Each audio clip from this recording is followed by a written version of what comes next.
Olá, meus amigos, boa noite a todos. Marcelo Varela, Libêncio, o Mike já está aí, Vicky Caneda, boa noite a todos. Boa noite, Aline Borges, seja bem-vinda.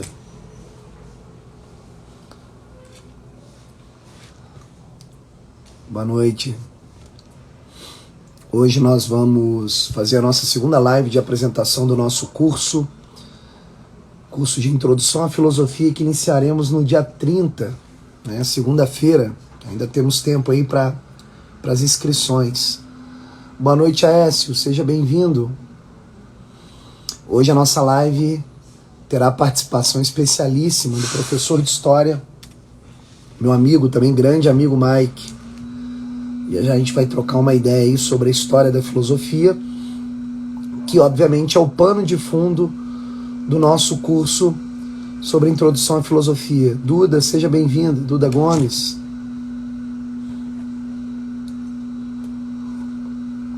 Vou esperar o pessoal ir chegando. Camille, seja bem-vinda. Éder, seja bem-vindo. Pergunto a vocês se vocês estão me ouvindo bem, a imagem está boa, está tudo correto. Se puderem também, curtir aqui, reagir à live e também mandar um aviãozinho aí para as pessoas que se interessam por filosofia e por história, que a live de hoje a gente vai tratar de um assunto muito importante. Então, se muitas pessoas tiverem acesso à live, melhor para a busca do conhecimento e da verdade. Seja bem-vindo, Maicon Noronha, Lucas Vitorelli, boa noite a todos. Guilherme Barros, seja bem-vindo. Grande Mike, já eu te convido aí para nós iniciarmos a live, só esperar um pouquinho para o pessoal chegar. Fala, meu amigo. Michel, boa noite, Michel, seja bem-vindo. Pessoal que está chegando agora, peço a ajuda de vocês. Karina Alves, bem-vinda. Se puderem, mandar um aviãozinho para as pessoas que se interessam por filosofia e por história. O assunto de hoje é a história da filosofia. E de repente aí ajuda essa pessoa que está em busca da verdade, que quer aprimorar o intelecto, que quer iniciar uma vida intelectual. Para quem não conhece, essa segunda live, ela está dentro de uma série de apresentação do nosso curso que vamos iniciar no dia 30, curso sobre Introdução à Filosofia. Então, é um curso preparado para pessoas que nunca tiveram contato com filosofia, pessoas que já tiveram um pouco contato com a filosofia ou pessoas que estudam filosofia. A gente vai tentar aí abarcar a filosofia de maneira introdutória. Então sejam muito bem-vindos, a live de hoje vai ser muito importante e vamos ter a contribuição especialíssima do meu amigo Mike, grande professor de história, que tem uma visão de história bem interessante. A gente vai poder acompanhá-lo, acompanhar suas explanações aqui na live de hoje. Esperar mais alguns minutos para nós iniciarmos a nossa live. Enquanto isso, deixa eu enviando aqui para as pessoas que de repente se interessam pela live. Peço a vocês paciência, já nós iniciamos. Só um segundo.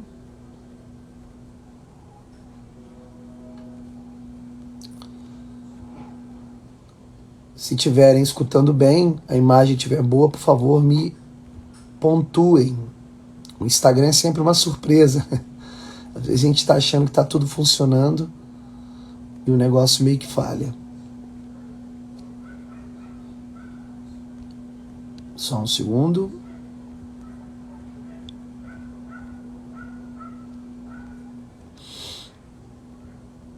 Já iniciaremos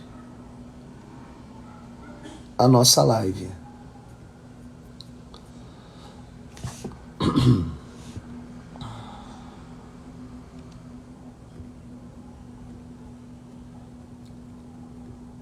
Só um segundo.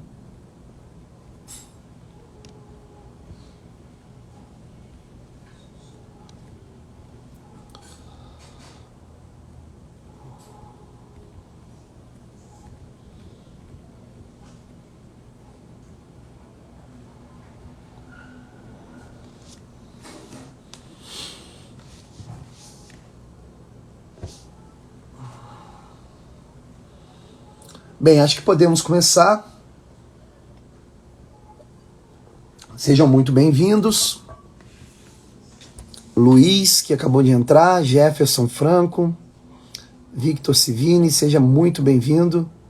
Marcelo Varela, a Terência, sejam muito bem-vindos. Vou aqui convidar o nosso amigo Mike para a gente iniciar a nossa live.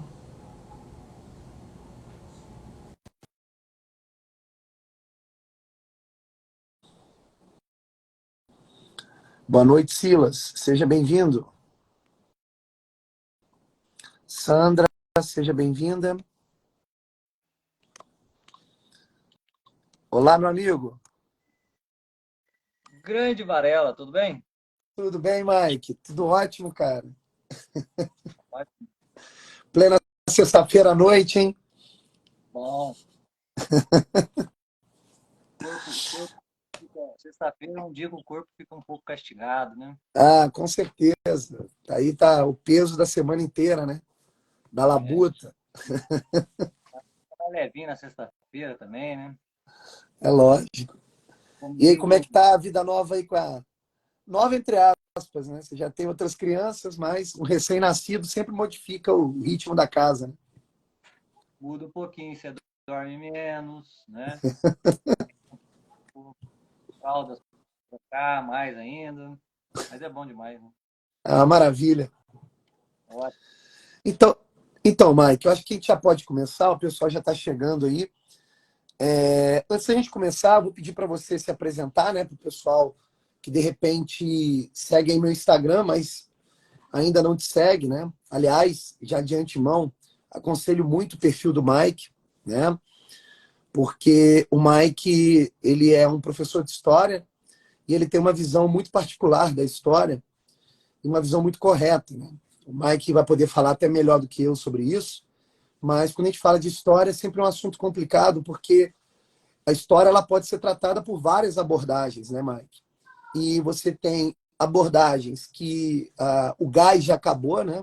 Elas foram ali morrendo durante a própria história, né? Certas abordagens que você vê que não tem mais força para acompanhar os fatos de algum modo. Outras abordagens que são mais limitadas, né? Que olham para o mundo, olham para a vida humana, mas pegam apenas um aspecto e jogam outros aspectos no lixo, né? Como, sei lá, o materialismo histórico marxista, que é um método importante, necessário, tem lá a sua utilidade, inclusive, mas que é um método extremamente limitado, né? E outros métodos também que têm lá os seus problemas. E eu creio, Mike pode falar isso melhor do que eu, que o método histórico sempre terá problemas, né? Porque você abranger a história da humanidade me parece um negócio meio impossível. Eu teria que imaginar o historiador saindo da história, saindo da própria existência, olhando a coisa desde o prisma da eternidade para tentar compreender a história humana, o que obviamente é impossível e guarda uma dificuldade. Então, qualquer método histórico, qualquer abordagem deve guardar essa dificuldade, né? Então, eu pediria que você se apresentasse, né, e falasse um pouco do seu trabalho e, se possível, já entrar no assunto da história ou tentar explicar para nós o que seria essa ciência que nós chamamos de história.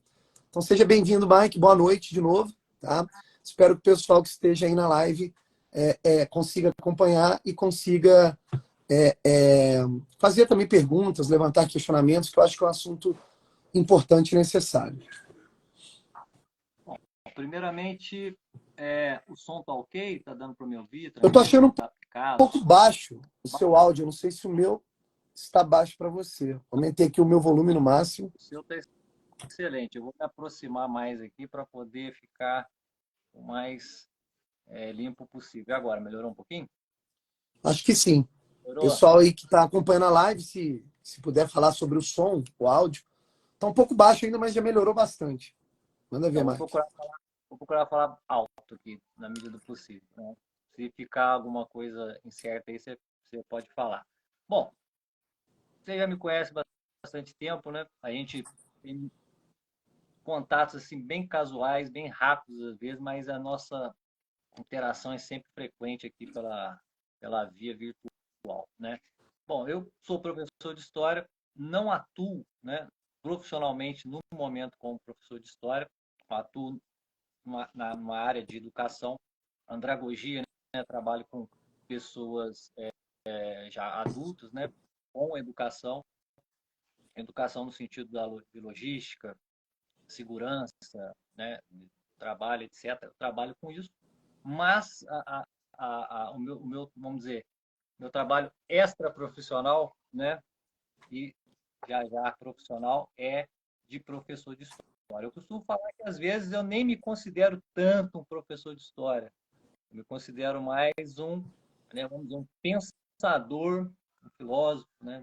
Vamos dizer assim, bem modestamente, do tema história, né? Porque geralmente a gente, tudo que praticamente é dito hoje em dia de opinião, tudo que é levantado no público aí, né, de forma geral, né, aspectos políticos, qualquer tipo de opinião sobre qualquer tipo de assunto, mesmo que a pessoa não perceba, ela está cercada dentro de um limite histórico, certo?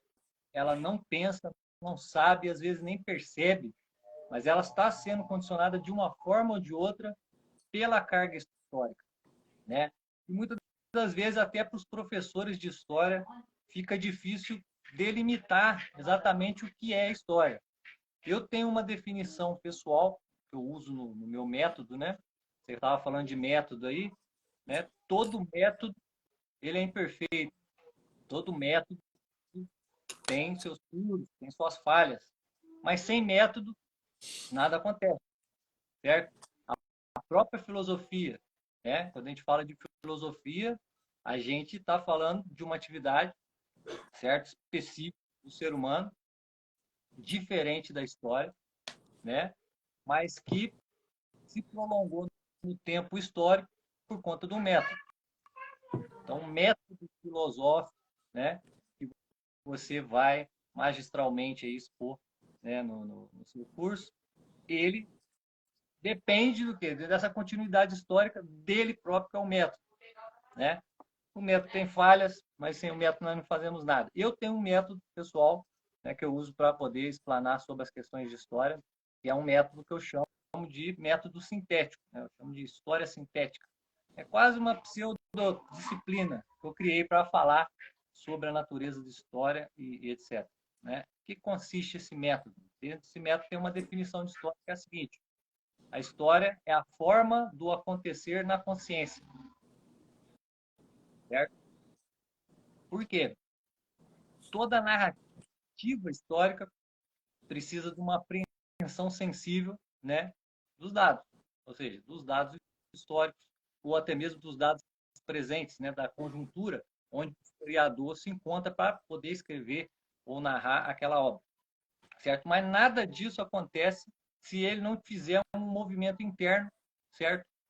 É uma síntese dessas informações, dessas percepções, né, na consciência dele. Por isso que eu relaciono a existência da história à existência da própria literatura, né? Porque a história, conforme a maioria dos acadêmicos hoje em dia, né, principalmente, quando fala história, o camarada já pensa logo numa espécie de narrativa, né?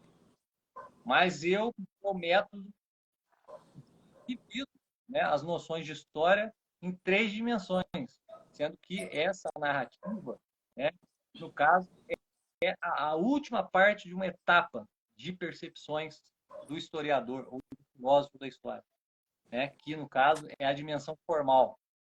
Então, a disciplina histórica, a ciência histórica ou a narrativa histórica, ela é a ponta do iceberg. Ou seja, é como se fosse uma criação de um verbo na consciência, um verbo mental sobre aqueles eventos passados que o historiador teve contato através dos dados de memória. Os dados de memória não necessariamente são dados internos. No caso do historiador, os dados de memória, na sua grande maioria, são dados externos. Precisa colher esses dados em outras narrativas, né? Em até fenômenos geológicos, né? Rastros, vestígios, né? Arquitetônicos, ou seja, a gama de variedade de dados do historiador tem à disposição dele é muito grande, muito variada, certo? E ele sempre vai imprimir nessa forma que ele está criando, né, nessa imagem, nesse símbolo, ele sempre vai imprimir um caráter pessoal. Então a gente recua, né, da narrativa, no caso, né, do símbolo formal da história, que é a sua ciência, que é a sua disciplina, que é a sua narrativa. A gente recua para o aspecto mais interno daquele sujeito, no caso o historiador, ou a pessoa tomada aí no sentido mais comum possível, né? Até porque todo mundo, de uma certa forma, se serve da história para se orientar, né? Quem não chega no fim de um dia para sua esposa, para seu marido, para seus filhos, e conta o que aconteceu horas atrás. Esse contar o acontecer horas atrás, né, faz parte de uma cadeia, né, dessas três dimensões. Vai da dimensão natural, a primeira, para a dimensão pessoal, onde ela é experimentada, e, enfim, a criação do símbolo sintético formal, né? Que é esse movimento interno do ser humano, essa passagem do mundo das coisas para dentro da alma do homem, até a criação dessa verbalização do acontecer. Isso daí é o critério, é a base para a existência da ciência histórica, tal qual Heródoto, né, o grego, desenvolveu lá naquela época. E consistia no quê? Em procurar elementos factuais, né, elementos sólidos, né, dos acontecimentos mais próximos. O Heródoto ele não era um historiador como hoje a gente pode, de repente, se debruçar sobre um problema lá do Egito, né, os egiptólogos, os historiadores do Egito ou da Grécia ou de qualquer outra civilização, tem assim, um acesso muito mais largo, muito mais amplo ao tempo passado do que Heródoto. E Heródoto ele tinha um método de colher informações de testemunhas primárias. Então, ele chegava um dia e perguntava: olha aqui, você esteve na guerra? O que houve lá? Ah, houve isso, isso, isso, isso, isso. Tá bom. O que dessas coisas você viu? Ah, eu vi isso, isso e outro. Ah, isso outro aqui, o meu companheiro me contou o que aconteceu. Opa, Heródoto já separava uma coisa da outra, né? Já começa, né, dentro daquele escopo grego do mundo, né, com a variedade de atividades que interagiam com a própria existência humana, né, naquele período, a crença grega dos deuses, né, dificultava, por exemplo, o acesso a informações fidedignas sobre a história. Até porque os gregos eles não sentiam essa necessidade primária de conhecer os acontecimentos passados. Não tinha quase que função nenhuma para os, né, por causa do forte elemento filosófico, que priorizava, por exemplo, a busca por essências, princípios, né? Coisas imutáveis e eternas. E a história não, a história busca o quê? Coisas particulares, coisas mutáveis, coisas que aconteceram e não acontecerão mais. Né? Então, o grego, ele, para desenvolver a história, no caso, o Heródoto, era preciso que a própria constituição humana, né, o aparelhinho nosso aqui de conhecimento, tivesse em si mesmo uma dimensão que fosse capaz de transitar no tempo, se colocar acima do tempo. E criar mais ou menos ali uma ideia mais aproximada possível do acontecimento, aquilo que de fato aconteceu, do próprio fato. Certo? Então, não sei se eu fui claro, a minha ideia de história passa por isso, por uma capacidade inerente à forma humana, à essência humana, né, de compreensão da realidade, certo? No entanto, é possível se criar, vamos dizer, uma narrativa sólida sobre tanto o que aconteceu em termos de passado, quanto o que pode acontecer em termos de futuro, certo? E dentro dessas três dimensões que eu acabei de falar aqui, né? Esse é o princípio do método que eu, né, a gente estabelece para qualquer assunto histórico, a existência dessa corrente, desse elo entre as coisas, que só são separadas na mente humana. Na mente divina, essas coisas estão unificadas, sintetizadas, né, eternamente. Então, essa história sintética, inacessível, só está em Deus. Mas Perfeito. a gente pode criar um símbolo aproximativo. E o esforço do historiador, o esforço do filósofo da história, é a busca por esse símbolo aproximativo, tanto do passado quanto do futuro. Maravilha. Mike, excelente explicação e muito bom para a gente introduzir aqui o assunto a respeito, inclusive, do curso que vai se iniciar no dia 30. Te explico por quê, tá?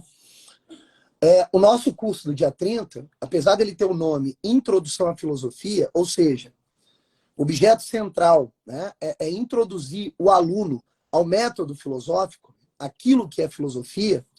Em outras palavras, introduzir o aluno ao universo de otimização da inteligência para contemplação da verdade, apesar de ser esse o objeto do curso, ele está relacionado à história da filosofia. Em que sentido? Eu poderia tratar esse curso, Introdução à Filosofia, de várias maneiras. Só que eu decidi, por conta de uma chave didática, usar a história da filosofia como uma espécie de pano de fundo, que possa lhe guiar as aulas, para que o aluno ali ele tenha uma sequência mais ou menos clara, é cheio de problemas isso, tá? Mas mais ou menos clara, pela própria sequência da história da filosofia. E por que eu estou dizendo isso tudo? Porque quando a gente fala em história da filosofia, como você bem apresentou aí o seu método, você está tocando, encostando numa aparente contradição. Né?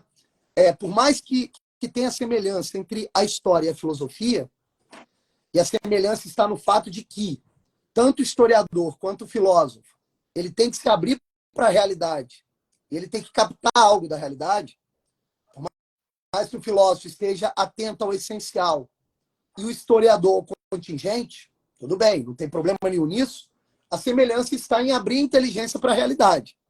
Sem essa abertura, a coisa não funciona, né? E uma prova disso é que outros seres materiais, que não humanos, eles não podem nem produzir história nem filosofia. Né?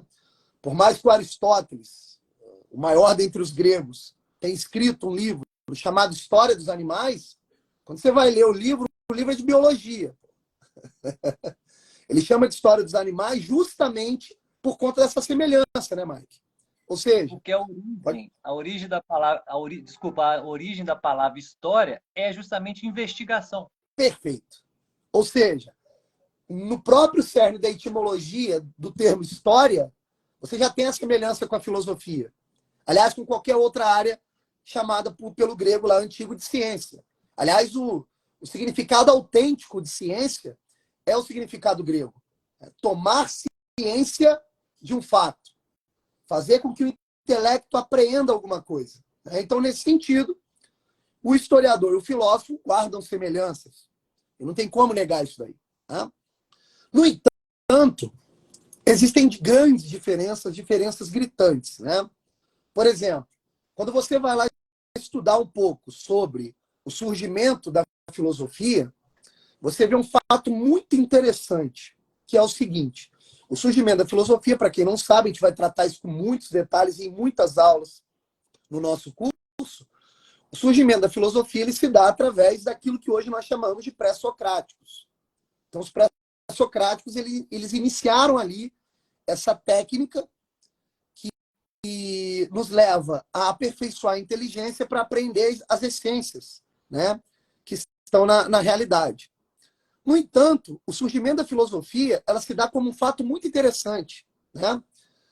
O primeiro filósofo que nós temos notícia é o Tales de Mileto. E a filosofia inteira do Tales de Mileto ela pode ser resumida a uma única frase. Quando ele pega e diz assim, ó, tudo é água. Quando o Tales de Mileto diz tudo é água, se iniciou a filosofia. Isso é esquisito para o leigo, para uma pessoa que nunca estudou filosofia e nunca pensou a respeito do assunto, mas isso guarda um fato muito interessante. Por quê? Se essa frase de 3 palavras, tudo é água, representa uma filosofia inteira, então, obviamente, isso daí é um compartimento, uma espécie de síntese que guarda ali o símbolo da própria água, que está guardando algo muito mais complexo do que a gente imagina. Então, quando eu leio a frase tudo é água, eu vou ter que fazer um movimento inverso de ir descompactando esses símbolos nessa frase, numa tentativa de remontar uma experiência autêntica que Tales de Mileto teve com a realidade. Então, não seria exagero dizer que temos ali uma síntese simbólica. Só que veja que interessante. O sinal de sabedoria entre os gregos na antiguidade, anterior a esse momento, marcado ali por Tales de Mileto com a frase tudo é água, o sinal de sabedoria que nós temos é o mito. E o que o mito expressa? O mito também expressa símbolos. Só que o mito expressa um conjunto de símbolos que já está guardado dentro de uma narrativa. Então, quando você vai ler um mito, você consegue ali captar uma história de início, meio e fim. Geralmente narrando a aventura ou desventuras de um herói, de um ser humano em relação aos deuses. Ou então está narrando ali a origem de alguma coisa, de algum aspecto da realidade. Mas ali você tem uma narrativa. Então veja que coisa curiosa. Enquanto no mito você tem uma narrativa simbólica, na filosofia primeira, você já tem uma síntese simbólica. O Tales de Mileto já não está contando nenhuma história. O Tales de Mileto ele está expressando uma ideia extremamente complexa através de poucas palavras, óbvio, guardando aqui as proporções da dificuldade documental de reunir as obras dos pré-socráticos que se perderam no tempo. Ainda assim, quando você vai ler lá aquilo que sobrou para nós em termos de fonte primária da filosofia pré-socrática, o trabalho que você tem que fazer para descompactar aquilo é absurdo. Você tem que remontar a experiência primordial do filósofo com a realidade. Pô, o que ele captou para escrever isso? Levando em conta também, obviamente, a dificuldade de linguagem. Você veja, os caras estão ali criando uma nova técnica, pô, uma nova ciência. Então, pô, não tem ali a linguagem adequada para expressar tudo que eles querem expressar. Então, eles ainda lançam mão de símbolos. É uma espécie de herança, inclusive, do mito, né? Só que o que eu quero destacar com essa história toda? Se o mito é narrativa e a filosofia é síntese, no entanto, ambos os textos querem nos revelar algum aspecto da realidade, nós temos aí uma aparente contradição. Por quê? Vamos trazer agora para o título da nossa live. Ó. História da filosofia. Olha que coisa estranha. A história, ela parte de uma concepção de que o historiador capta algo da realidade, mas que expressa aquilo a partir de uma narrativa. Né? O produto final do historiador, como você bem disse, é a narrativa. É a crista da onda. Né? É o topo do iceberg. É a forma final da história. Só que a filosofia, ela está captando as essências, como você bem disse. E as essências, elas estão transcendendo a narrativa. Porque a essência, ela já está esbarrando não mais na sequência temporal dos fatos, mas em algo que está mais ou menos fixo, estático, e que traz para nós uma sensação de eternidade. E o que é a eternidade? A eternidade é a ausência do tempo, pô. Ou, em outras palavras, significa a união ou a síntese de todos os tempos naquele ponto. De qualquer forma, é a ausência do tempo. Então, veja a contradição. A história narra. Então, o pano de fundo da história é o tempo.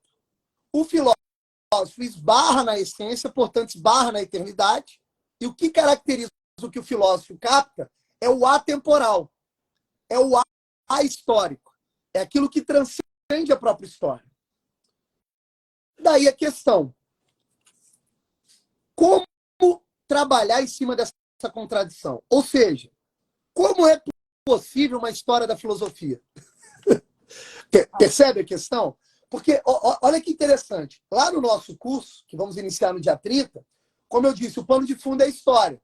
Só que veja que loucura. Na hora que eu estou abordando lá uma filosofia específica, sei lá, a filosofia de Platão, na hora que eu abordar a filosofia de Platão, eu tenho ali na mão duas cargas de conhecimento que se contradizem. Numa mão eu tenho a figura pessoal do Platão, que nasceu, existiu e morreu, então ele trafegou na história. Eu tenho a vida do Platão, que é a biografia do Platão, que também transcorre na história, é uma narrativa. No entanto, eu tenho ali a ideia de Platão. E pior, a ideia de Platão não é de maneira, como é que eu vou dizer? Não é uma criação do Platão. É uma descoberta de Platão. Ou seja, Platão percebeu algo que transcende o tempo histórico, captou esse algo e transfigurou em verbo, através de uma doutrina que é a sua filosofia. Então, de um lado, eu tenho a história do filósofo, eu tenho a história que perpassa essas ideias na medida que elas foram ventiladas, mas na outra mão eu tenho a própria filosofia, que transcende o tempo histórico por esbarrar nas essências, por esbarrar nessa eternidade. Então veja que coisa maluca que é essa. E para piorar a situação, na medida que você vai seguindo a tal da história da filosofia, você está ali atingindo um objeto que não tem fim. Porque quando você fala em história, geralmente você fala em início, meio e fim. Mas a história da filosofia não tem fim, pô. O que eu quero dizer com isso? Até hoje, existem filósofos. Portanto, a história da filosofia não está fechada. Então, ela não tem fim. Eu não consigo prever esse fim. Então, veja que a história da filosofia, apesar de ser uma ciência academicamente aceita, carimbada ali pelos especialistas, me parece, Mike, que poucas são as pessoas que percebem essa contradição, que percebem que fazer história da filosofia é um problemaço e não é um negócio tão simples quanto parece. O que você acha disso? Perfeito. Quem percebeu muito bem isso foi o saudoso e incrível professor mestre Olavo de Carvalho. O professor Olavo de Carvalho, naquele curso História das Histórias da Filosofia, ou História Essencial da Filosofia, que ele mesmo já dizia que era uma contradição de termos, né? E, história essencial, essência já, tudo isso que você falou já indica uma coisa dada, e a filosofia não é uma coisa dada. Então, o que o Olavo fez? O recurso tão amado e Olavo de Carvalho. Ele estabeleceu 3 princípios para se chegar a um método, para o estudo de filosofia, de história da filosofia. O primeiro deles é o seguinte: se existe a história da filosofia, é porque ela não nasceu pronta, né? Por exemplo, eu tenho história. Por que eu tenho história? Eu nasci pronto. Era um bebezinho, fica aprendendo a falar, agir sozinho, tomar responsabilidade até chegar aqui onde eu estou. Ainda não terminou a minha história, né? Então, quer dizer, a filosofia ela começa, mas ela não começa acabada, tá? Dada, né? Então, o primeiro princípio é esse, Dentro da articulação de um método para a história da filosofia, Olavo fala essa coisa óbvia, ó, a filosofia não é uma coisa que pareceu dada, nasceu dada. Ela está em transcurso, e sempre em transcurso. Então, ela não tem uma estrutura que seja fixa. Ela se desdobra no tempo. Então, ela tem uma história. Então, toda a filosofia, enquanto um método de transmissão, né? Porque o filósofo, igual você falou, Platão, se ele tivesse aquelas ideias todas e não transmitisse para ninguém, não chegaria a nós aqui e nós teríamos que fazer um esforço tremendo se a gente não soubesse tudo isso, toda essa carga histórica aí dos filósofos, graças à história da filosofia. Então, a filosofia não nasceu pronta, ela não tem uma estrutura dada e mais, né? Ela é uma intenção, é um projeto. Então, ele chama isso de, no caso, a verdadeira filosofia de projeto prático. Projeto conscientemente estabelecido, né? É uma ambição, né, de um sujeito. Então, vamos dizer, aqueles filósofos, como você citou aí, né, o Tales, né, os pré-socráticos, né, eles começam com o quê? Qual que era a motivação do filósofo? Né? Todo mundo sabe que, é matéria comum, todo mundo sabe que filosofia é né, o sujeito que ama o conhecimento, ama a sabedoria. Então, todo mundo é filósofo. Quem que não gosta de conhecimento? Ah, pô, uma coisa ali, eu não sabia como é que funcionava, agora eu sei, pô, eu amo conhecimento. Hoje em dia o pessoal acha que é assim, mas não é bem assim. Sofos, naquela linguagem grega, sofos indicava qualquer aptidão que o sujeito tinha, né? Qualquer aptidão que ele tinha na execução de alguma tarefa ou de alguma técnica. Ou, vamos dizer, o Pelé era o sofos do futebol, o Ayrton Senna era o sofos do automobilismo, e assim por diante. Era uma competência que o sujeito tinha numa determinada matéria, né? Porém, as palavras elas têm, né, camadas mais profundas e mais externas de significado. E o significado mais externo é esse, o significado prático. Ó, o que você sabe fazer? Eu sou um marceneiro, então sou sofos aí da marcenaria.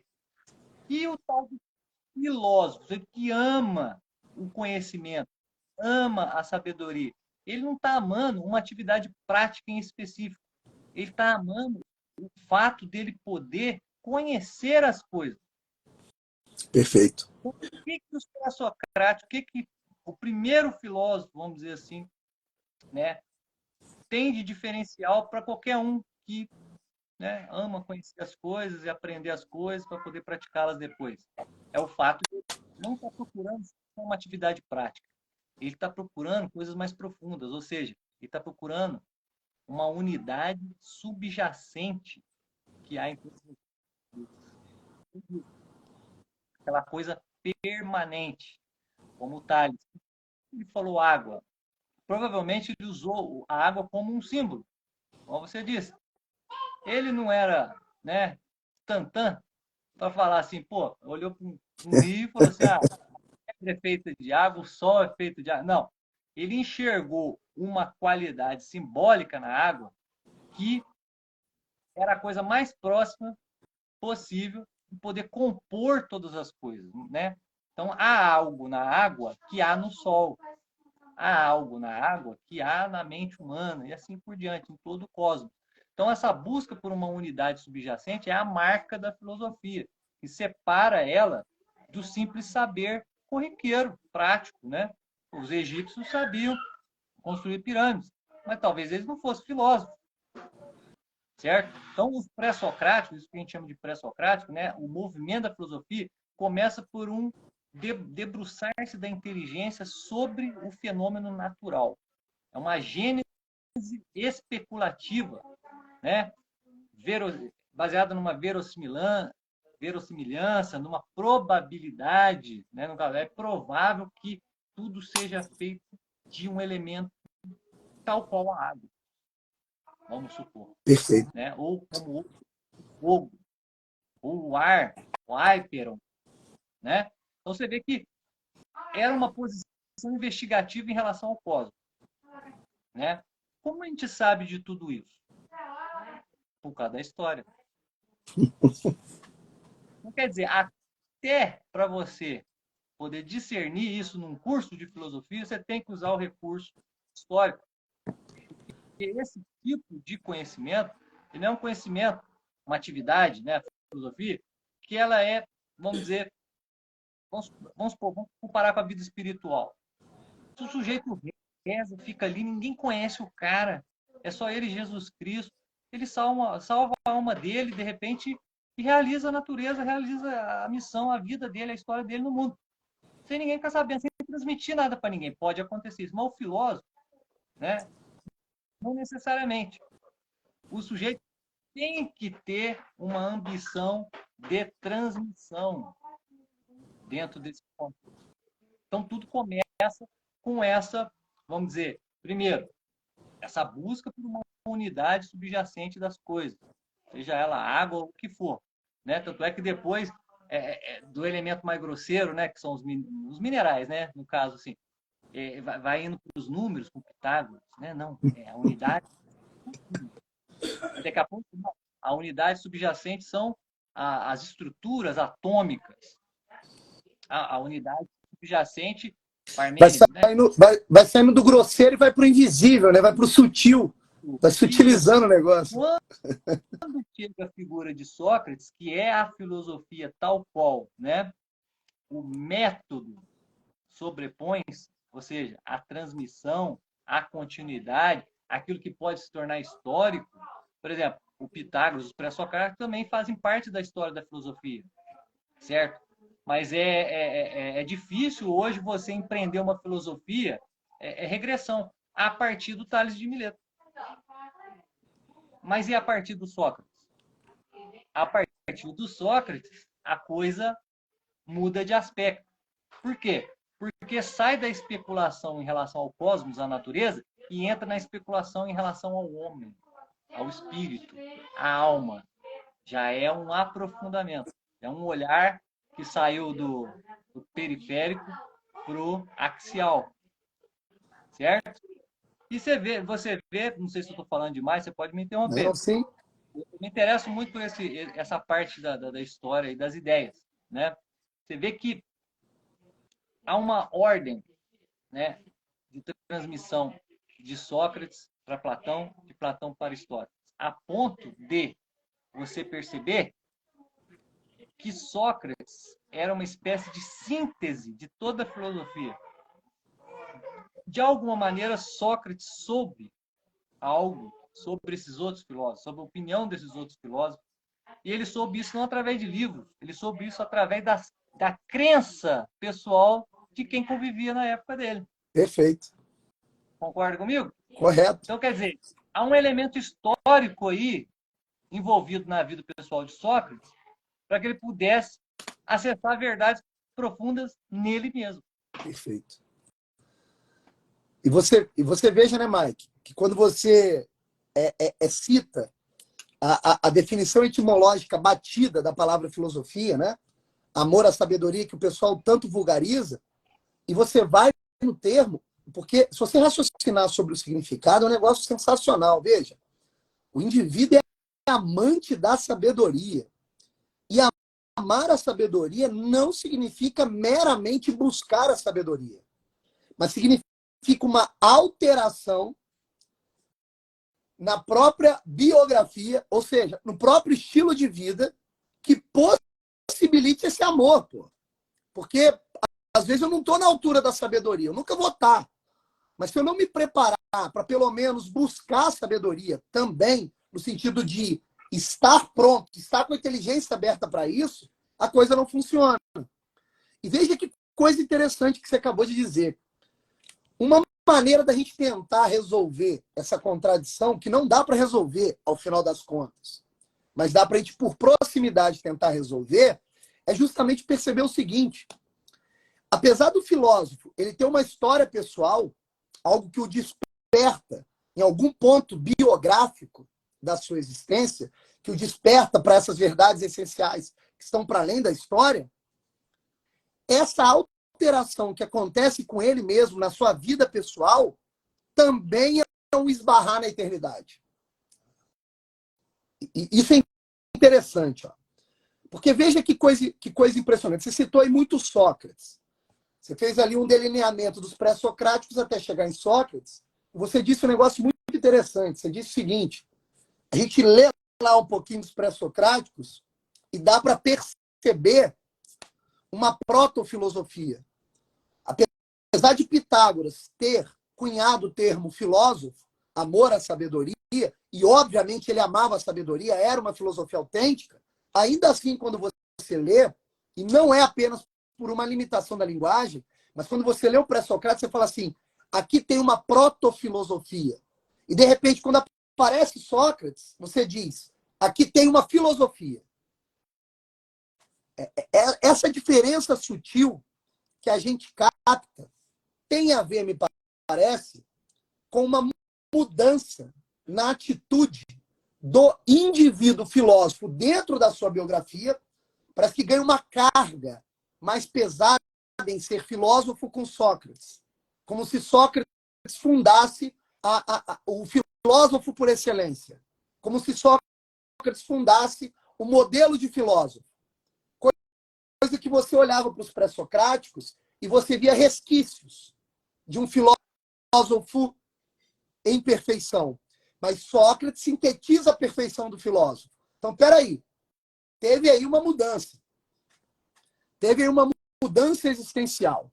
O indivíduo filósofo ele se modificou um pouco. Ele se abriu mais para a inteligência. Ele teve contato ali com um negócio que, de alguma forma, é superior com os contatos que os pré-socráticos tiveram.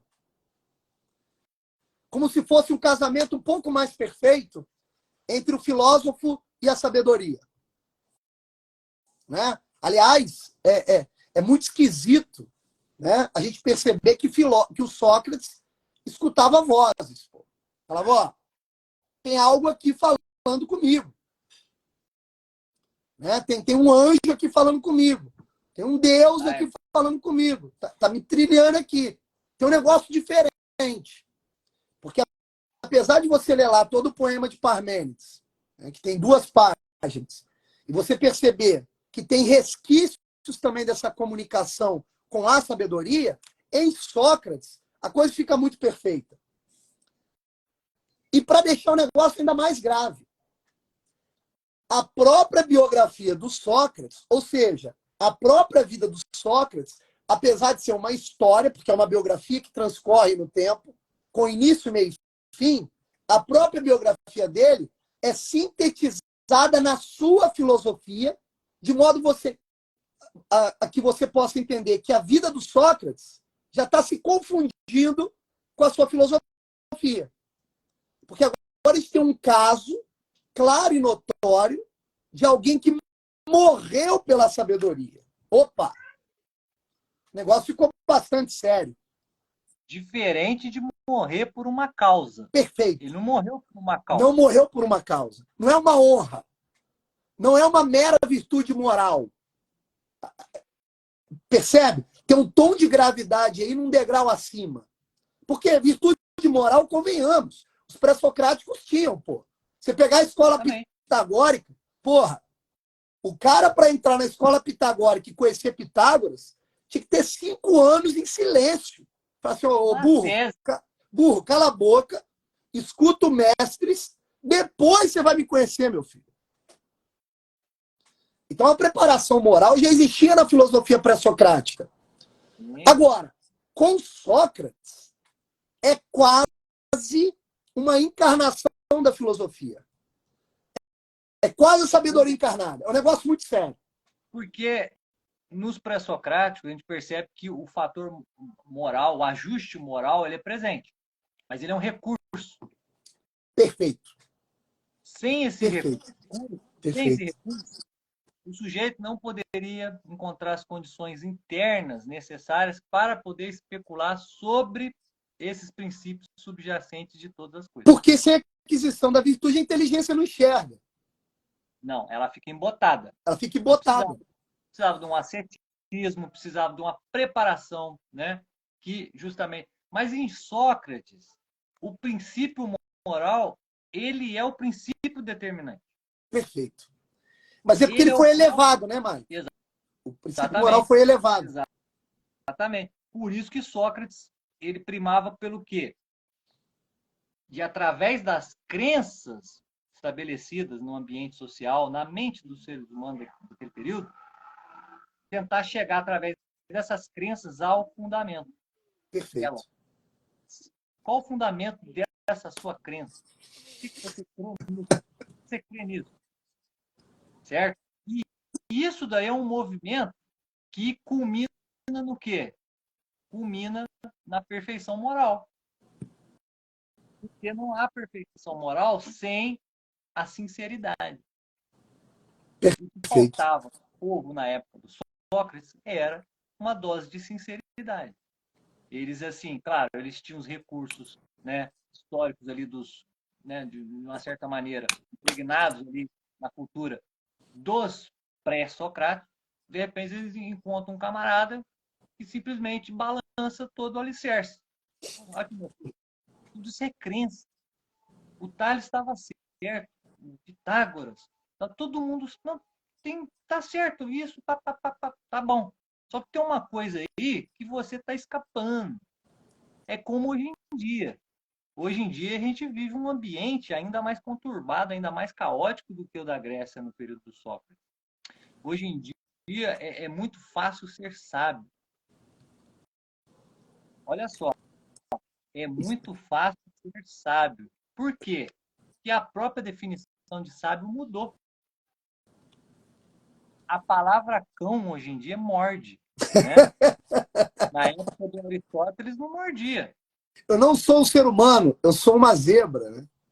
Sou uma zebra, não sou macho, sou fêmea.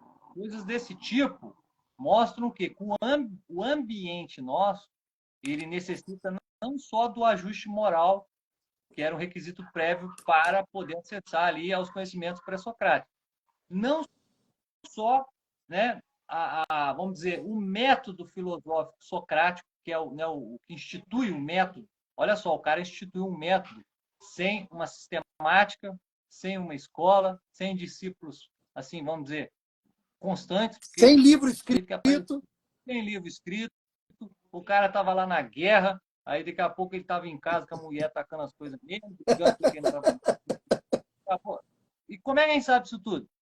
História, não tem jeito. Então, a gente assistir até o Sócrates tem que depender um pouco da história. Então, há essa relação intrínseca mesmo, certo? E no caso, quando eu tinha falado ali, o Sócrates ele é síntese não só dos pré-socráticos, mas ele é síntese, inclusive, da filosofia clássica que ele funda, na pessoa dele. Olha só, primeiro, a filosofia clássica ela não é fundada por uma doutrina, ela é fundada por uma pessoa. Perfeito. Começa por aí. Quando Platão entra em cena, vamos dizer assim, o que o Platão faz? Você sabe melhor do que eu. O Platão ele lança uma tese. Ele destrincha uma tese dessa síntese humana que é Sócrates. Tanto é que a base da filosofia do Platão são os diálogos. Perfeito. Diálogos de quem? Que a gente não sabe.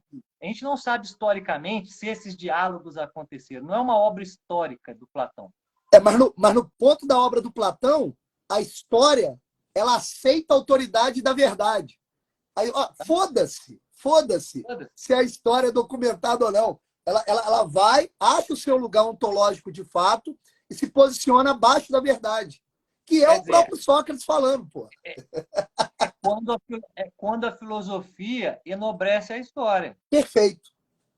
Porque o Platão está contando o acontecer, né? Não dos fatos empíricos, né? Tal qual aconteceram numa linha cronológica. Ele está contando os fatos na medida em que eles são o quê? São fundamentos para a exposição da verdade. Exatamente. Ele está contando uma história num grau mítico.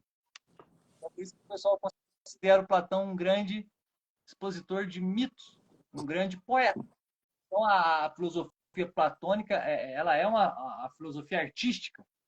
Ele lança uma tese, ou várias teses, acerca daquela síntese que está no Sócrates. E o Aristóteles? E o Aristóteles? O Aristóteles é a antitese. Porque ele pega aquilo que foi postulado por Platão da pessoa de Sócrates, né? Começa a fazer um trabalho analítico sobre aquilo e até dialético, né? Ele começa a utilizar os níveis de argumentação, os níveis de exposição narrativa, né, que o Olavo fala, né, os 4 discursos, e começa a usar isso daí para poder ajustar essa tese, né, para trazer um movimento. E esse movimento, que é Platão e Aristóteles, ele está todo condensado, coagulado no Sócrates. E é essa dinâmica, ó, Sócrates, tese, antitese, tese, antitese, que vai dar o movimento subjacente das ideias filosóficas, que é o próprio objeto da história da filosofia. Perfeito. E o interessante do Aristóteles, né, cara, fazendo já aqui um parênteses, os primeiros capítulos da metafísica é uma história da filosofia, né? Ele vai, é muito impressionante aquilo. Olavo Ele vai fala, elencando e colocando as ideias uma do lado da outra, né? Olavo fala que o fundador da história da filosofia foi Aristóteles. Sim. Por quê? Porque ele, para começar o seu trabalho em cima dessa tese, vamos dizer, platônica, né? Ele usou o recurso de capturar tudo aquilo que os filósofos pré-socráticos falaram.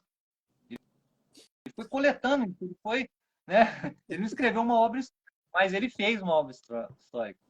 Na filosofia dele, sim, está é uma embutido maravilha. ali no começo.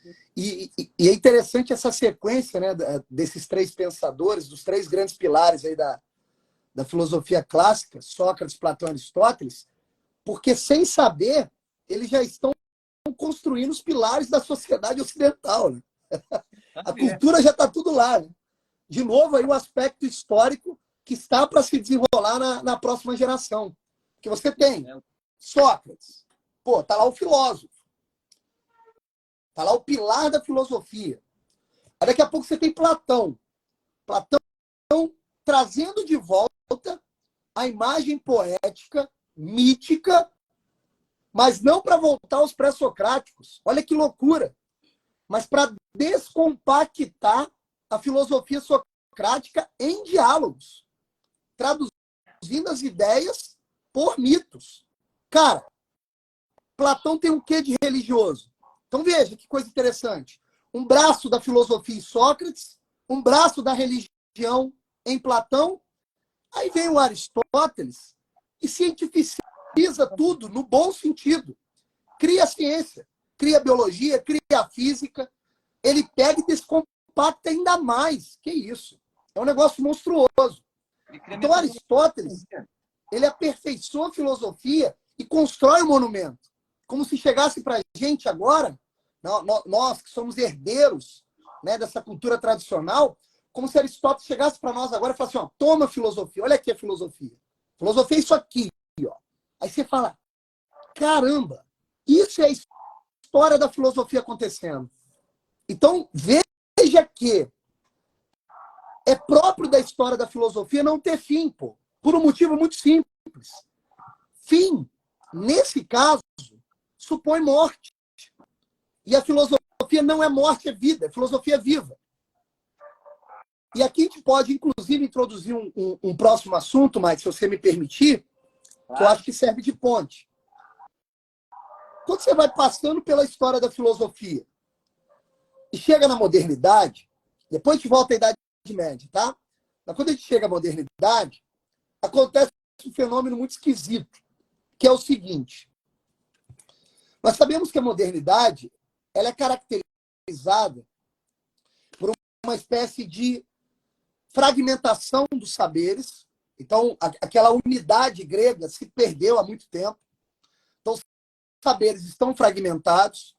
Você tem ali uma cultura acadêmica, porque ao final da Idade Média, acaba-se que a filosofia perene dá um tiro no próprio pé, porque apesar da universidade ter uma finalidade muito boa, na criação ali no final da Idade Média, você tem ali em conjunto a criação dos diplomas, que acaba profissionalizando o filósofo. Então o filósofo, ele decai do degrau vocacional para o degrau profissional. Então veja, você tem ali o filósofo contemplando a natureza na Grécia Antiga, o filósofo contemplando o próprio Deus na Idade Média, recebendo a revelação, contemplando a revelação, e chega na modernidade, o filósofo ele já é um profissional. E eu quero que as pessoas que estão acompanhando a live entendam o que eu estou dizendo.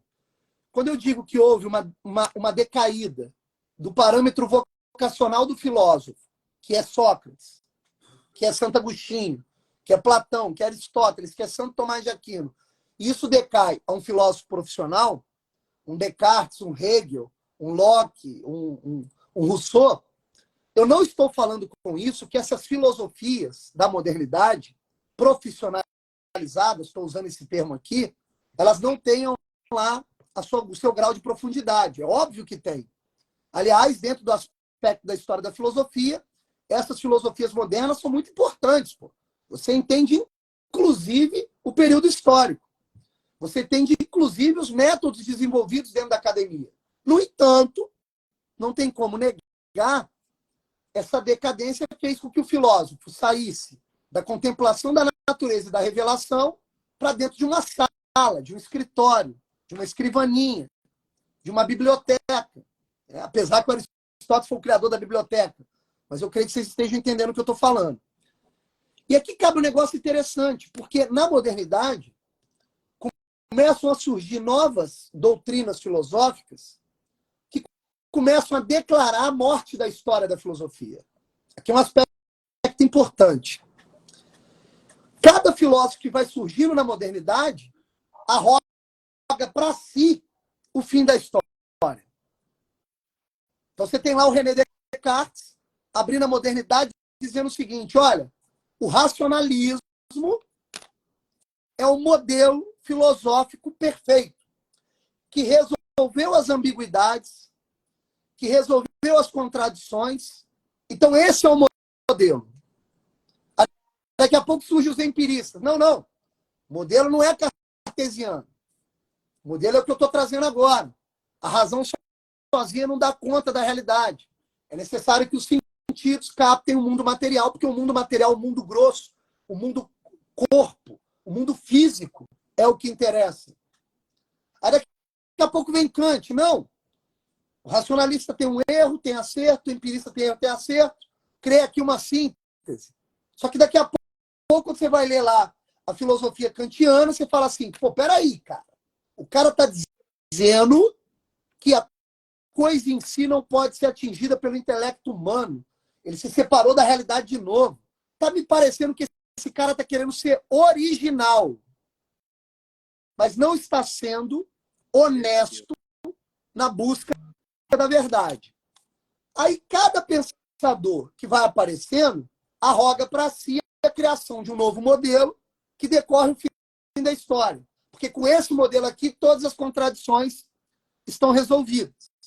E a coisa vai se agravando, né, até chegar a Hegel, que diz, o fim da história sou eu.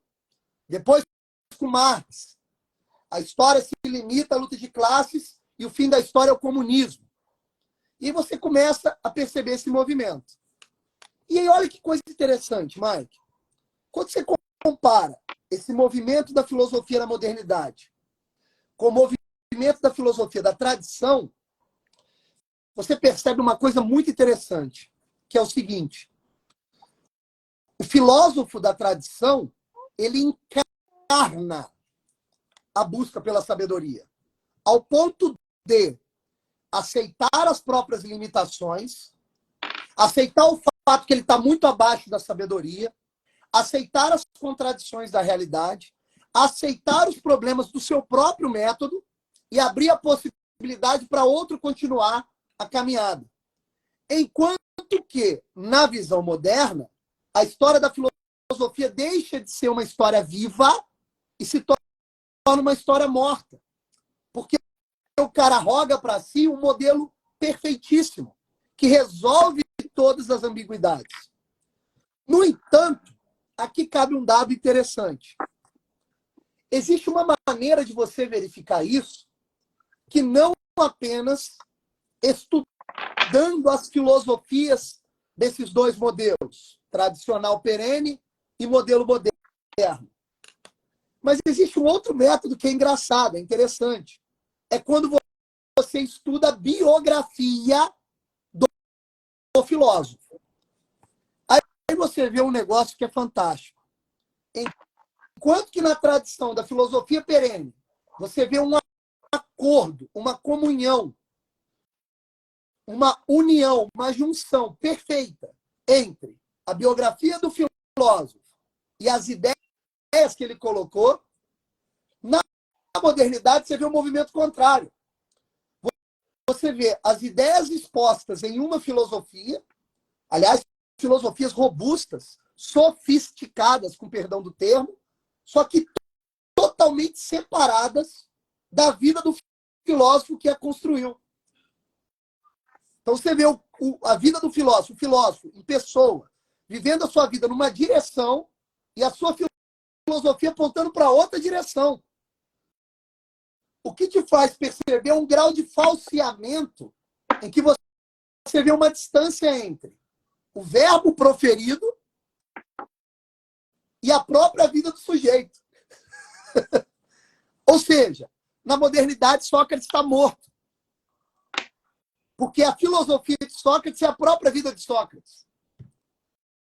E a filosofia da modernidade não é a própria vida daquele filósofo específico. Isso também é uma boa meditação, né, Marcos? A relação Claro. entre a biografia do filósofo e a filosofia proferida. Claro, por quê? Porque o elemento biográfico de Sócrates, né, era inconfundível com a filosofia dele. Era inseparável da filosofia dele. Né? E o que acontece? A gente tem que entender que quando a gente fala história da filosofia, a gente tem que estar falando necessariamente de um projeto, né? Como o professor Olavo bem nos disse ali com seus princípios. Então, o projeto socrático, ele incluiu o quê? A possibilidade de fundamentação de teses acerca daquela sua conduta, né? Que não era simplesmente uma conduta moral, mas era uma conduta moral em relação a isso aí que nós chamamos de filósofo, que é o cara que ama a sabedoria, que ama a verdade, que ama o conhecimento. Então, na medida em que houve também depois uma espécie de decadência do mundo grego, né, principalmente quando foi assimilado, né, conquistado por Roma, você vê que os eleatas, né, que vieram depois, você vê que a ênfase que era na natureza, no pré-socrático, passa para a realidade do homem, né, do indivíduo, né, com Sócrates dentro do projeto socrático, e depois com a época pós-clássica, né, que são esses eleatas e tudo mais, parece que a ênfase ou o eixo passa do homem para a sua sensibilidade. De alguma forma, isso já começa ali, certo? E na medida em que essas correntes vão começando a existir, os estoicos, né, você vê os epicuristas, As escolas helenísticas, né? Os céticos e tudo mais, isso tudo aí é absorvido pelo mundo romano. Por quê? Porque os romanos tinham uma ênfase muito maior na questão do caráter volitivo da natureza humana. O grego era mais estético, o grego era mais intelectual, né? Mas a partir dessa, vamos dizer, decadência, a gente fala decadência, parece que a gente é inteligentão pra caramba. O Epicuro era burro. O Epicuro não era burro, ele podia estar errado em várias coisas. Lógico. Ele não era, pô, né?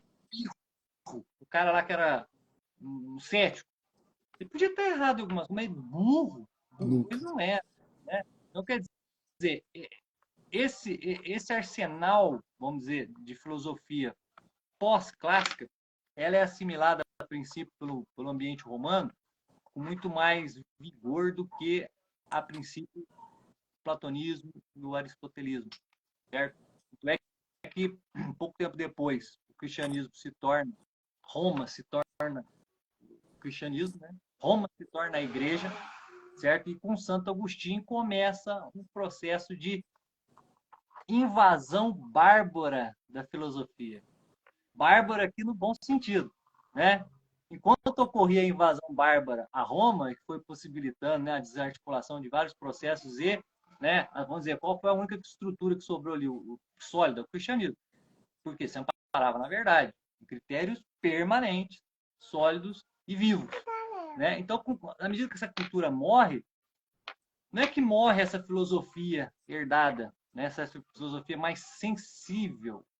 Por que eu digo sensível? Eu digo porque você vê que a ênfase dos estoicos, né, e dos epicuristas está numa espécie de comportamento a partir da moral, né? Eles também têm um senso moral, um senso, né, um senso do que é a felicidade, uma procura por um princípio subjacente ao quê? Ao modo de viver.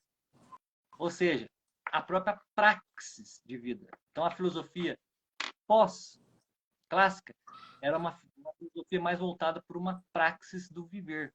Perde um Né? pouco aquela contemplação, né? Aquela contemplação E dos a gregos. contemplação é só um recurso para o bem viver, Isso. vamos dizer assim. Tá entendendo? Não é uma coisa fundamental que o bem viver, ó, não interessa se eu vou morrer igual o Sócrates. Eu quero contemplar a verdade e não me desviar dela. Ali já começa um movimento inverso, certo? Que foi absorvido pelo mundo romano. Mas quando vem a invasão bárbara do cristianismo na filosofia, ou seja, no projeto, porque o cristianismo é uma coisa estranha ao projeto socrático. Concorda comigo? Né? Totalmente. A finalidade do projeto socrático é uma mudança radical na forma como o homem, vamos dizer, ele experimenta, né, a verdade. Experimenta a verdade em si mesmo. Como ele pode, né, vamos dizer, se tornar um com ela através da razão natural, do intelecto. Certo? Mas o cristianismo ele vai além disso. Né? Ele pressupõe esse movimento, mas ele não torna isso obrigatório. O cidadão mais assim simples do mundo pode salvar sua alma e às vezes o maior gênio filosófico pode ir para o quinto dos infernos. Então, quer dizer, é um elemento estranho. Só que é um elemento estranho que absorveu, né, a cultura platônica, mais tarde absorveu a cultura, né, quando eu digo cultura no sentido aqui do cultivo desse método que começou em Sócrates, absorveu, né, ou penetrou o projeto socrático. É porque tem em comum a busca pela verdade, né, Mike? Pela verdade. E a diferença é estabelecida porque, para o grego, eu aperfeiçoo a minha inteligência e me aproximo da sabedoria e da verdade. Para o cristão, a verdade se revela em uma pessoa. Então a sabedoria, ela que vem até a mim, pô. É ela que te aperfeiçoa. Isso. Não é um método. Perfeito. Rapidinho. Espera aí que o neném chegou aqui fazendo uma bagunça. Não é um método. Não é um método que te aperfeiçoa. Não que o Sócrates se tornou errado, a filosofia clássica se tornou errada Não, por muito causa do pelo cristianismo. contrário. Não. O cristianismo só se serviu disto para poder justamente criar este mundo que você acabou de dizer, né, que era o mundo da filosofia medieval, né, das ciências, né, porque filosofia, a distinção entre filosofia e ciência só começa depois, né, já na modernidade. Antes disso, falar filosofia, você estava falando ciência, que é sabedoria, conhecimento, né? Sacar uma verdade, tudo mais, falando português aqui mais chulo possível. Mas, enfim, esse processo da modernidade, ele acontece justamente por causa disso aí que você falou, né, de uma espécie de separação entre a atividade filosófica e a própria biografia do sujeito, quem ele é. Há essa separação. Mas por que há essa separação? Porque, em primeiro lugar, eles abdicam do ser cristão. Mas eles não queriam abdicar do ser filósofo. Perfeito. Só que o ser filósofo implicava você estar inserido dentro de uma tradição iniciada por Sócrates, depois Platão, Aristóteles. Só que eles queriam fundar um novo projeto. Então você vê a proliferação de projetos, ora paralelos, ora totalmente fora de transcurso, ora misturado. Então você vê uma multiplicidade de novas tendências filosóficas na modernidade, e eu vejo isso por circunstâncias não só pessoais, mas estruturais e, no caso, históricas. Por quê? O Olavo de Carvalho fala numa passagem lá, ele diz que tem 3 estilos de história de filosofia. Né? O primeiro deles é aquela que surge no século XVII, XVIII, mais ou menos, que é a história filosófica, vamos dizer, expositiva. Então o sujeito vai lá e fala, ó, o Tales pensava assim, assim, assim, assado. O Anaximander pensava assim, assim, assim, assado. Aí demonstra a diferença e igualdade entre eles, analogias, blá, blá, blá. E cronológica. Tem a sua importância, sim, mas ela ainda é incompleta. Por quê? Porque ela não leva o aspecto histórico, social, cultural, as contingências desses períodos para o desenvolvimento das ideias. Perfeito. Não quer dizer que essas contingências históricas, sociais, culturais são o fundamento das ideias. Ou seja, o Sócrates só pensou aquelas coisas porque ele vivia naquele ambiente, naquela época, naquele tempo. Se Não. fosse hoje em dia, ele não pensaria assim. Não, hoje em dia você pensa igual Sócrates. E você não está nas ações que ele, culturais, sociais, empíricas, etc. Então, essa filosofia ela é falha e ela foi utilizada por esses filósofos modernos para quê? Para olhar o pensamento daqueles caras e tentar criar algo mais avançado, mais bonito, mais elegante, Mais mais, sofisticado. mais sofisticado, mais rentável. E só para concluir, você disse muito bem, o intelectual de vocação, vocacional, passou a ser um intelectual profissional, né, no canteiro de trabalho ali, né, como o Legoff diz nos livros dele, mas depois ele virou algo pior, ele virou um intelectual político. Perfeito. Ele virou o quarto estado, né? Ora, labora e guerreia. E pensa, né? Então, esse filósofo de gabinete, a partir disso, mas a partir principalmente de uma espécie de ranço próprio ao cristianismo, que aconteceu por fatores históricos que se iniciam, infelizmente, lá nas universidades, depois com o advento da peste negra, né?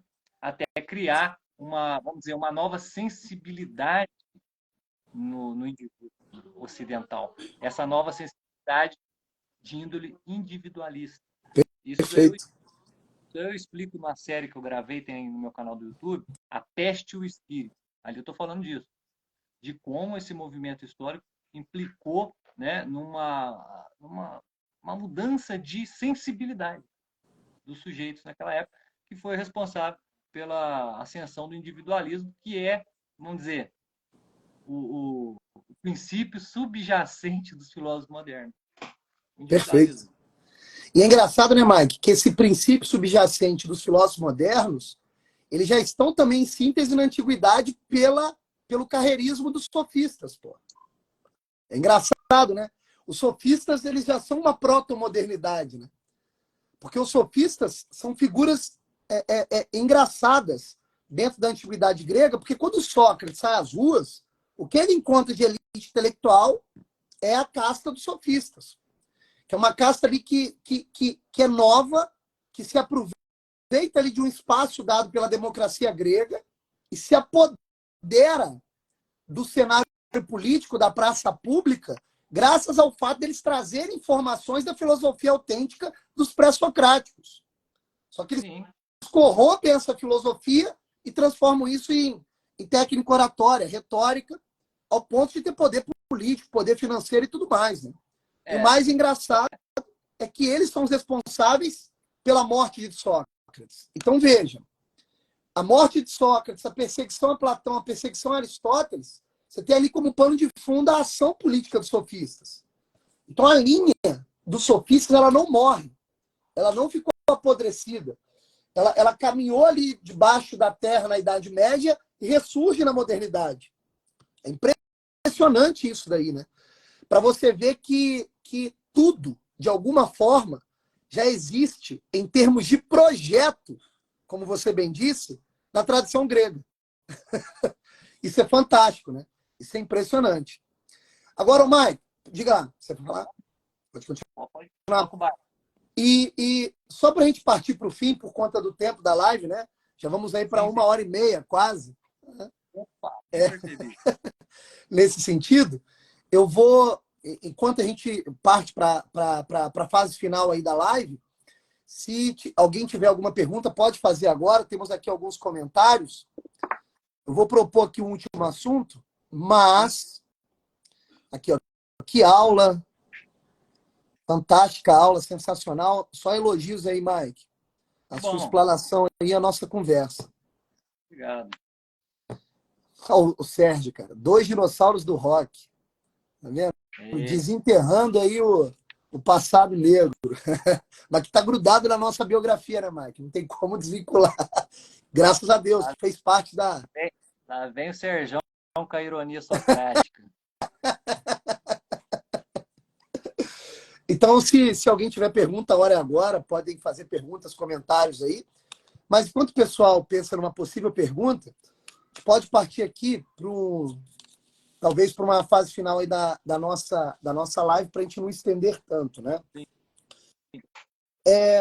Uma questão que eu acho que é interessante, Mike, e que às vezes as pessoas não compreendem, é que quando a gente fala em história da filosofia, nós não podemos cair na esparrela de construir a história da filosofia como se fosse uma linha vertical, onde você coloca ali um mostruário de várias filosofias do mesmo tamanho, trazendo a impressão para o aluno de que você está se servindo de um cardápio e você pode ali, através da construção da sua personalidade, da sua história pessoal, das suas paixões envolvidas, dos seus desejos do momento, das contingências da sua vida, você pode ali selecionar as filosofias da sua preferência. Por que eu estou dizendo isso? Eu trabalho há muito tempo na educação básica. E esse relativismo filosófico, ele imperou na educação. Aliás, se você pudesse elencar todos os problemas da educação hoje, no mundo atual, no momento atual, talvez esse problema fosse um dos de maiores destaque. Que problema é esse? O relativismo. E o relativismo alinhado à péssima filosofia. Ou seja, a filosofia ela aparece na educação não mais como aquela tradição que enuncia os princípios. Porque, veja, Max, isso aqui é importante também. É importante abrir esse parênteses. A técnica filosófica, é óbvio que ela tem como finalidade a contemplação da verdade. No entanto, a contemplação da verdade só é possível após o domínio dos princípios. E o que são princípios? Princípios são verdades tão básicas, mas tão básicas, que você as capta com uma capacidade intelectual chamada intuição. A sua intuição capta, sem mediador, um princípio. E essa verdade básica, chamada de princípio, ela é vital para a contemplação de verdades maiores. Que aí sim há a necessidade do esforço do intelecto. Então veja, uma boa filosofia ela é uma espécie de caminhada, de itinerário entre o domínio dos princípios e as verdades maiores. Só que esse caminho só pode ser feito a partir, repito, do domínio dos princípios. Fechando agora o parênteses e voltando ao meu raciocínio inicial. O que você vê hoje na educação? Você vê a filosofia sendo apresentada não mais como uma técnica que domina os princípios, mas como um cardápio de ideias colocadas dentro de uma linhagem temporal, a partir de uma linha horizontal, como se cada filosofia ali dentro desse cardápio tivesse o mesmo tamanho. Seja ela uma filosofia que parte dos princípios, seja ela uma pseudo-filosofia que renega os princípios. E, obviamente, dentro desse relativismo, castelos falsos são construídos. Falsos ciências são construídas. Falsas morais são construídas. Falsas condutas e estilos de vida são construídas. E o que as pessoas não percebem hoje, Mike, para a gente partir para o final, é que se nós tratarmos a filosofia dessa maneira, colocando tudo no mesmo saco, e você ali vai escolhendo de acordo com as contingências, seus desejos, suas paixões, se você faz isso, você está matando, assassinando a autonomia do indivíduo. Então, por que eu estou batendo nessa tecla? O nosso curso de Introdução à Filosofia, que iniciaremos no dia 30, não vai partir dessa lógica. A filosofia não vai ser compreendida como um cardápio proposto numa linha horizontal. Nós vamos trabalhar a otimização do intelecto para que a sua intuição recupere a percepção dos princípios. Porque sem a percepção dos princípios, a filosofia é impossível. E pior, a sua autonomia enquanto indivíduo é impossível. E, por consequência, a sua felicidade é impossível. Felicidade aqui, não enquanto uma espécie de estilo de vida como pregavam lá as escolas helenísticas, como você bem disse, ou como filosofias modernas que vão diferenciar a ética de moral. Não. Felicidade aqui no sentido de o seu intelecto repousar na contemplação da verdade. É necessário que o seu olhar, que o seu intelecto recupere o senso de mistério da realidade. Há algo por trás querendo ser revelado. Só que para você ter esse senso, é necessário primeiro recuperar o domínio dos princípios. Sem o domínio dos princípios, meu amigo, não dá para dar o primeiro passo. E nesse sentido, a história da filosofia ela não pode ser colocada numa linha horizontal. É necessário você perceber as filosofias autênticas que vão te vacinar de algum modo, ao ponto de quando você bater o olho nas pseudo-filosofias, você perceber os pés de barro. E aí, por que você recupera a sua autonomia? Porque agora você não toma a rasteira de qualquer ideologia. Então, essa também é uma das finalidades da história da filosofia. Não é isso? Vai ser bastante útil para você, por quê? Porque, como você diz no próprio título do curso, introdução, o curso de introdução, né? Então, está ali o sujeito, que está ali fora. Por mais que ele tenha alguma ideia de filosofia, algum arsenal já ali prévio, né? Algum conhecimento, né? Para ele entrar num curso de introdução à filosofia, ele tem que entrar como se fosse uma página em branco, né? Perfeito. Não que ele vai ignorar tudo que ele sabe sobre filosofia, falar uma coisa ele já sabe, ótimo. Mas tem que ter esse compromisso, acredito eu, os alunos, eu vou ser um deles, né? De entrar com essa humildade de falar, não, eu vou seguir a condução do professor. E o professor já avisou que a gente não vai trabalhar a introdução à filosofia como um cardápio, onde a gente vai colocar, olha, gente, ó, existiu esse pensamento, aí depois veio esse outro, em contraposição àquele outro. Aquela coisa dialética, como se a história das ideias filosóficas fosse realmente uma história hegeliana, onde, né, uma tese é engolida por uma antitese e uma síntese para depois, logo em seguida, se tornar uma tese e assim por diante, até que o espírito universal abarque tudo, né? Como se esses pensadores filósofos, Sócrates e todos eles, fossem apenas instrumentos ou veículos na mão de um princípio superior que ele está se autodescobrindo e não você. Perfeito. E o que você quer com o seu curso, acredito eu, é fazer que você perceba esses princípios em você. Perfeito. Só que também eu acredito eu, Varela, que eu acho que a raiz do problema do relativismo exacerbado, eu costumo falar, o relativismo tal qual a gente conhece hoje, que a gente tanto fala em mal e tudo mais, ele é a pior forma de absolutismo possível. O sujeito enuncia a seguinte frase: tudo é relativo, nada é absoluto. Tirando o que eu acabei de falar. É tipo isso. Então, quer dizer, tem uma perversão de linguagem. Então, é preciso aplanar um pouco os conceitos também, né?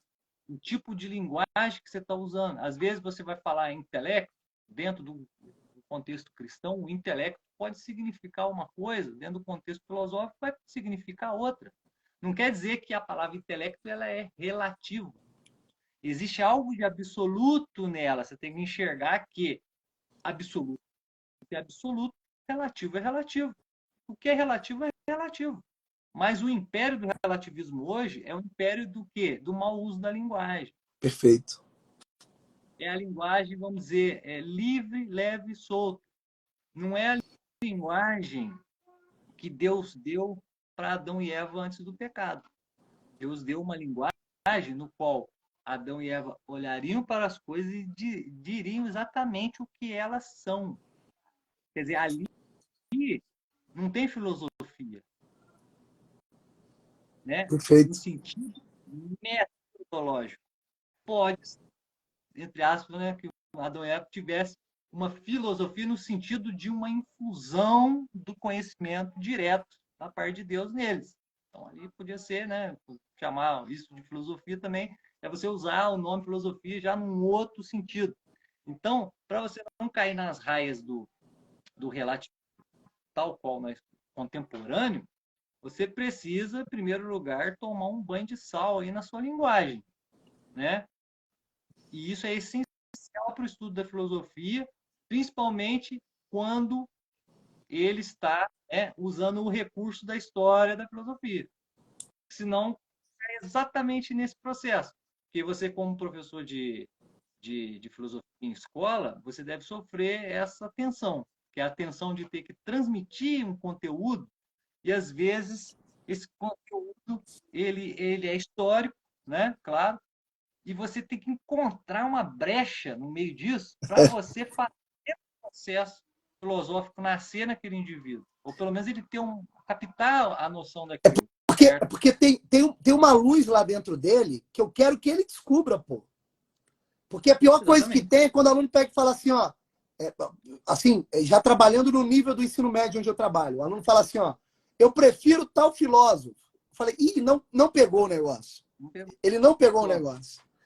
Ele ainda está no esquema da preferência. Ele não pegou o negócio. Ele não recuperou essa autonomia. Ele não enxergou essa luz dentro dele que capta as coisas de maneira objetiva. Né? Diferente quando alguém fala assim, ó, eu percebi o que ele quis dizer com isso. Isso. Percebi. Isso. Tá. Outros disseram melhor. Opa, legal. Isso. Tá entendendo? Por quê? Porque para você acessar o princípio, né, tem que haver um componente de linguagem envolvido no processo. Não tem jeito, cara. Entendeu? Então, até para chegar no princípio, né, o chãozinho que você pisa ali, né, o caminho que você trajeta é um caminho verbal. Sim. Né? E complicadíssimo. Ainda mais com a gritaria de hoje em dia, né? Você às vezes leva um tempo para chegar, através de uma reflexão que usa dos signos de linguagem, até a captação de um princípio. Opa, esse princípio está além da linguagem, está além da minha própria escalada até ele. Aí, de repente, você tem que transmitir ele para o outro cara. Você tem que fazer o caminho inverso. Tem que sair do princípio e escolher as palavras certas para chegar no cara. Então, acredito que seja isso que você deva fazer e vá fazer no seu curso, né? Utilizando a história da filosofia como um recurso metodológico, um recurso pedagógico, né? Para esse canal interno aí, que é o mais importante. Né? Perfeito, exatamente isso. Mike, é isso, cara. Que honra, que prazer. Conversa muito boa. O pessoal aqui elogiou pra caramba, porque eu creio que acabou sendo uma conversa, apesar de ser uma conversa entre amigos, né? Que nós somos amigos além de tudo, né? Então a gente guarda uma intimidade na qual a gente pode falar qualquer coisa. Então isso aí deixa a conversa mais leve, né? E solta nesse sentido, não ficou enrijecida. Apesar disso, acabou que a live teve um caráter de aula muito interessante. Trouxemos aqui alguns conceitos vitais para o entendimento dessa questão da da história da filosofia. E nesse sentido eu convido aí as pessoas que estão aí até agora, que nós vamos iniciar o nosso curso de introdução à filosofia, segunda, dia 30. Ainda temos vagas, só me procurar para as inscrições, né? O Mike vai estar lá, né, Mike? Como aluno, vamos trocar uma ideia, conversar bastante. Agradeço as pessoas que acompanharam até agora. Eu que agradeço, Libêncio. Muito bom. Vamos ver se a gente conversa também. O Libêncio também é uma pessoa interessante para a gente trocar uma ideia, viu, Mike? Muito bacana. Valeu, Fábio. Valeu todo mundo. Novamente te agradeço, viu, Mike? Se você quiser fazer suas considerações finais, aliás, aconselho a todos que estão aí seguir o perfil do Mike.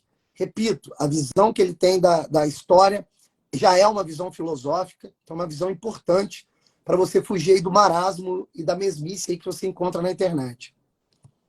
Bom, agradecer você novamente aí pela oportunidade, né, de eu participar do curso, principalmente, e da live aqui, né, da nossa conversa. Foi muito boa, muito produtivo para mim. Eu passei a entender melhor algumas coisas, inclusive aqui. Eu vou até anotar, certo? E pessoal aí, né, se quiser seguir o perfil, agradeço. E vamos ver aí nessa passagem de ano, se ano que vem também a gente começa aí a formar algum grupo, alguma turma, para estudar história nesse sentido que eu dei aqui no começo. Perfeito. Né? Tem bastante aqui para não ocupar muito tempo, mas sobre essas bases fundamentais aí do saber histórico, para estudar essas questões, alguns autores, alguns filósofos da história, né, que filosofia da história é um assunto controverso para dedéu, certo? Mas eu gosto mais. Então, assim, interessados, fiquem atentos aí que de repente ano que vem a gente forma aí um grupinho aí, certo? Para fazer uns estudos sobre isso. Aí vamos ter mais oportunidades aí, certo? Valeu, Mike. Um abraço. Fiquem com Deus. Até mais, meus amigos. Boa noite a todos. Boa Valeu, noite. Varela. Valeu, meu caro.